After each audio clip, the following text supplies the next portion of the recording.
अगर आप भी चाहते हैं आर के बादल जी का न्यू कॉमेडी देखना तो हमारे चैनल को सब्सक्राइब जरूर करें और साथ ही में बेल आइकन घंटी जरूर बजाएं।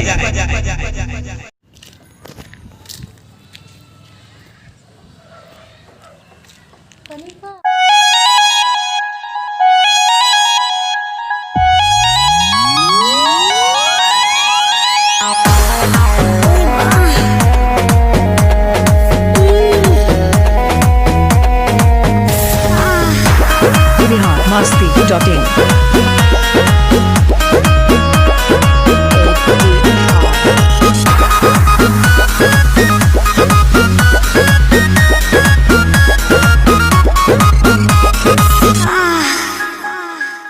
कोरा में सट के उलट के पलट के दिल बड़ा देहिया दूर हो हटो ना बिजली के तार में भतार अझुरैलो मने मने कैलो मजबूर हो लहे लहे छुई जानी हमारा पमुई राजा तरफ से गिरे लगिलो रे राजा तनी जाई न बहरिया टूटता बदन पोरे पोरे राजा तनी जाई न बहरिया छोड़ा दीही होई गइले भोरे राजा तनी जाई न बहरिया हॉकी ना महाराज रात भर सुतबे कहीं है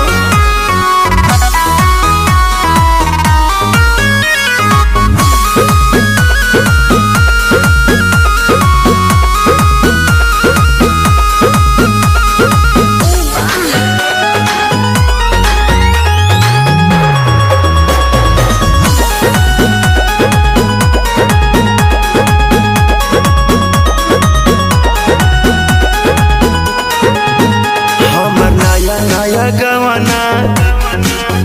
नया तकिया बिछवाना नया चोली के खोली तू बनवला खेलवाना जा नाश कर देला हमर नया नया गवाना नया तकिया बिछवाना नया चोली के खोली बनवला खेलवाना